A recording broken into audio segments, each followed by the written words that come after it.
Welcome back to another episode of me discussing why the South Americans are the only reason that this competition has been watchable.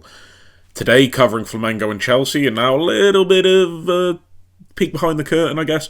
I was going to do this video yesterday.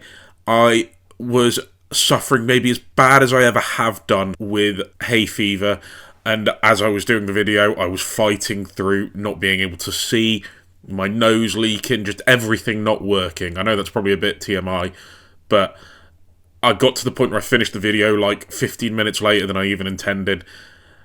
And I knew beforehand, but when I started looking through it in the editing process, it just was not usable. I knew it wasn't going to get better than that day, so I couldn't do any more. I had to work a night shift, and here I am, so I'm getting it done today. A little bit late, but I still think it's worth discussing. And I'm going to be looking at this more from a Chelsea point of view tactically. I'm going to give Flamengo the credit where they are due at the points that I feel like they're due it, because they were fantastic, but I'm an English football fan. My focus is more on Chelsea.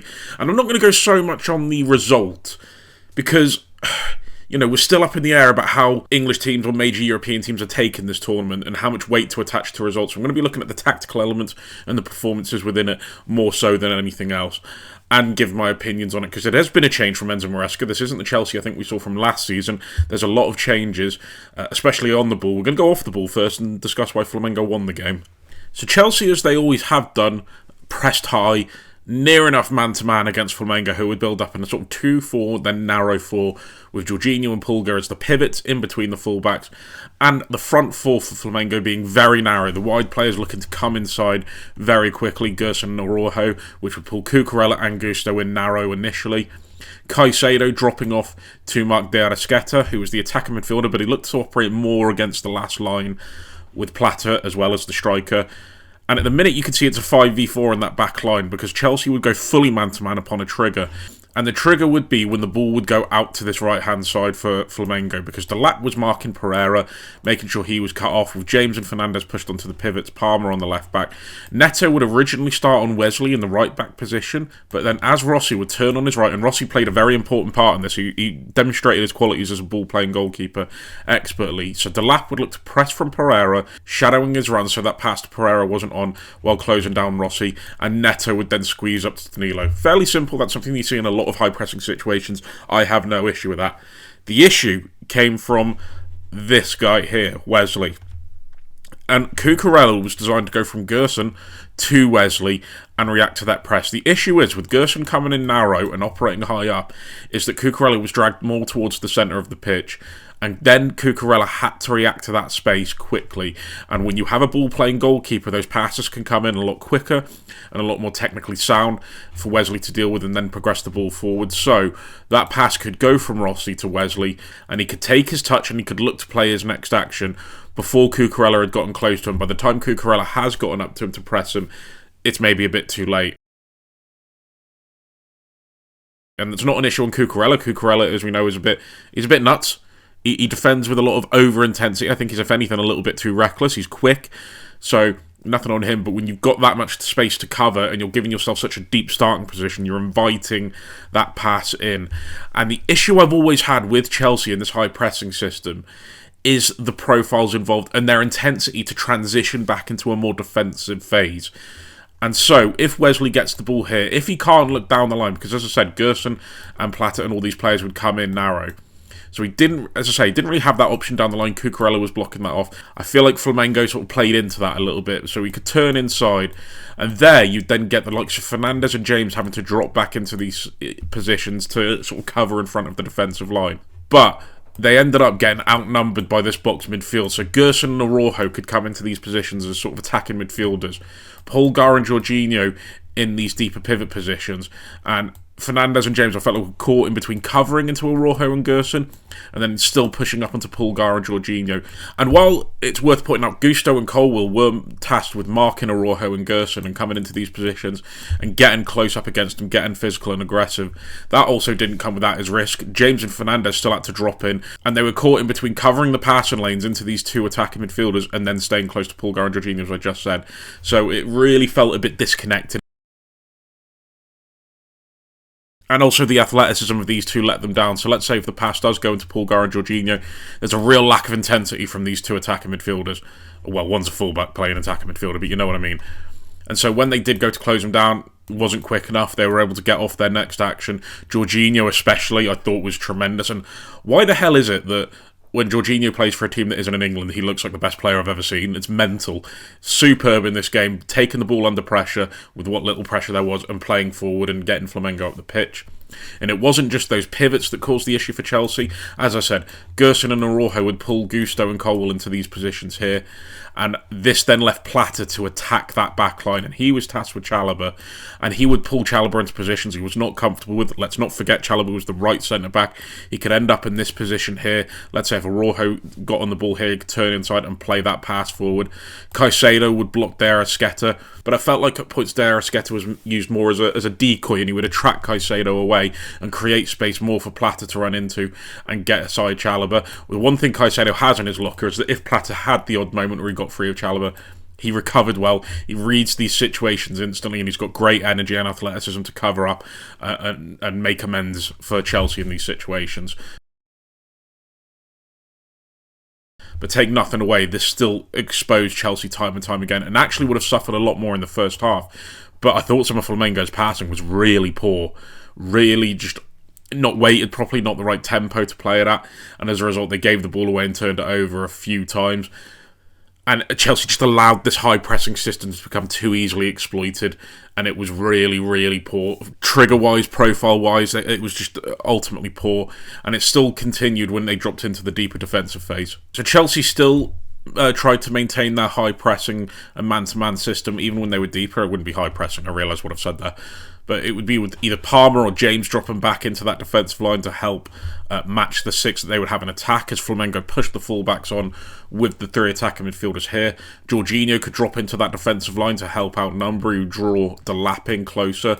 Pulgar would then play as the pivot marked by Fernandes, and then this would give invitation for the likes of Gerson, for the likes of Araujo, or even De Arrascaeta to drop in to these areas as the gap was created between Chelsea's front press and their defensive line, which I think was a problem all of last season. And so it just meant that there was space for Flamengo players to move into, get on the ball, and then create situations, drawing players out of position, drawing players away from their marker to create opportunities. Could get into the box as well, and they exploited Chelsea through set pieces and crossing opportunities where the ball would go over to the far side to be headed back across goal, and Chelsea, about 3 or 4 times in that second half, and it's what cost them the game, did not read those situations at all, and it cost them. A real poor, concentrated defensive display from Chelsea. I get Maresca wanting to play the high pressing system. I don't think he's got the team to be able to do it, especially with these players that he had available. And you look at this and think that this is pretty much full strength. And I think he's trying to square peg some round holes. And I think decisions like that ultimately cost a manager their job. But we'll go over the on the ball now for Chelsea and why that changed so significantly. Now, Chelsea would build up in a sort of 4-2-2-2. It would be with the centre-back split, the full-backs being the only real source of width in this team, with Caicedo and James on the pivot, Palmer and Fernandes in the 2 attacking 10 positions, and Neto and Delap forming a front 2 as such. And it felt like Chelsea in this game made a shift to portray their tactical identity as something a bit more direct and transitional based. And Flamengo would line up in a sort of zonal 4-2-4 that was quite exploitable, I will say, and I thought Chelsea did a really good job, especially in these deeper phases, of playing through it. I didn't think they did enough with it, to be fair, and it was a good off-the-ball display from Flamengo in terms of an energy point of view and aggression, as we've seen from the South Americans this tournament. They love a scrap, they love a challenge, they get stuck in those 50-50s, hardcore, and you can't fault them for that.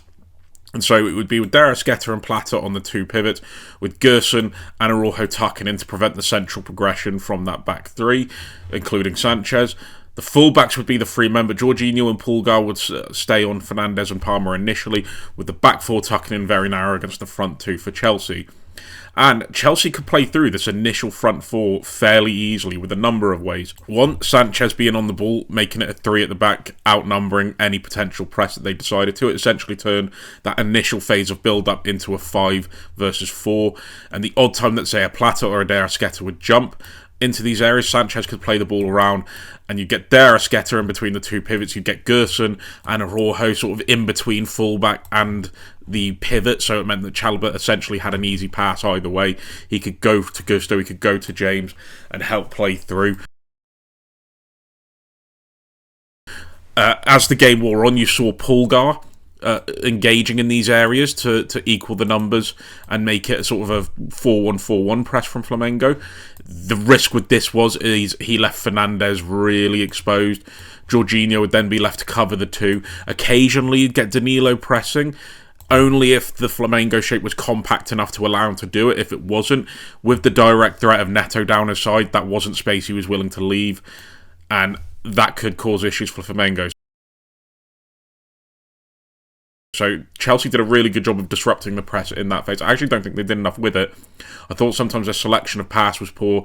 I also thought the pivot plays and progressing the ball were really bad. James especially. I thought James was really poor. I know he's not a midfielder, but he's good enough to adapt to certain positions and show his playmaking qualities, which he has at fullback. I also don't think the fullbacks progressed the ball enough. It felt like they were looking for the easy pass a bit too often, looking to play inside. And it's weird because Chelsea, it felt like, were lined up in a more direct attacking formation while still playing a slow possession-based game. So this is where I will slate Maresca a bit, as much as he's shown a tendency to adapt. It feels like he's adapting on paper, not in action. Good on theory, bad on execution type deal. And so when they did get these free moments, which they did a lot, especially in the fullback areas, as I just said, because you'd sometimes get Gerson and Araujo coming from out to in to mark the wider centre-back. So that pass was free from the wider centre-back, or they could play into the pivot to play across to Gusto, Cucurella or Sanchez directly. Also, to help this outnumbering, you could also get James dropping into the defensive line. Again, offering even more of an overload, taking a right centre-back position, drawing more into that position. Caicedo playing as the pivot, which he could not only use to receive the ball in space if the front two had committed, but also drag Pulgar maybe away from an area where Enzo Fernandez could drop in and exploit the space to help progress the ball. So again, that's another way they could get into more progressive and advantageous positions. And the odd time that they did go to the fullback, you would occasionally get Lucas engaging, you would occasionally get Wesley engaging, but again, sort of like Cucurella for the Chelsea off-the-ball display, a lot of space to have to travel to go from the inside positions against Neto and Delap to then engaging with the fullback, and you're leaving that space, you're leaving the time where you can slip that ball on the outside to Neto and Delap. And I thought Neto and Delap, with what little service they had, as I said, Chelsea didn't go direct enough to these players. But when they did get the opportunity to run at the players with the ball at their feet or run outside of them, off of the ball, they were dangerous. I thought Delap, the odd time he got it in the channel and his ability to take it round the outside of that defensive unit, he was devastating, really, with his power. He's just a physically aggressive monster with the ball at his feet. Neto, we know how good he is with the ball at his feet, his tricks and his ability to look inside and support Delap with his passing ability and his ability to thread through balls. On his left and right, he's pretty comfortable on either foot. And this is where I will give the praise, because I thought the odd time that Neto and Delap got the ability in a direct fashion, issues were caused. They did disrupt that backline. That aggression and their physicality and their pace really did exploit the space in behind.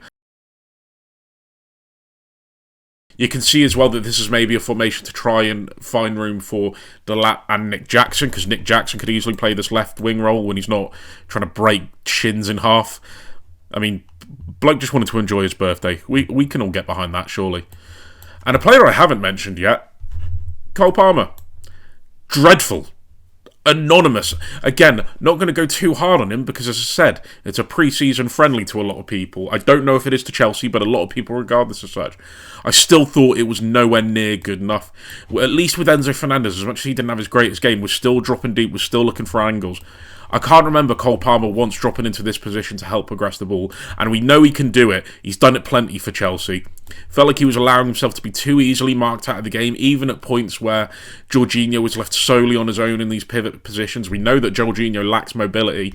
I don't think Palmer did enough to get free of him and use that to create at all. Really, really anonymous display. I was really disappointed in Cole Palmer. Been given extra responsibility of the number 10, and he didn't demonstrate it well enough. And I feel like the moment he could have got on the ball to use the runs of Neto and Delap, that's a killer. That's a killer. Forget Flamengo. Top-level Premier League teams aren't going to want to deal with that. But let me know what you guys think. I'd love to know your thoughts in a bit, lads.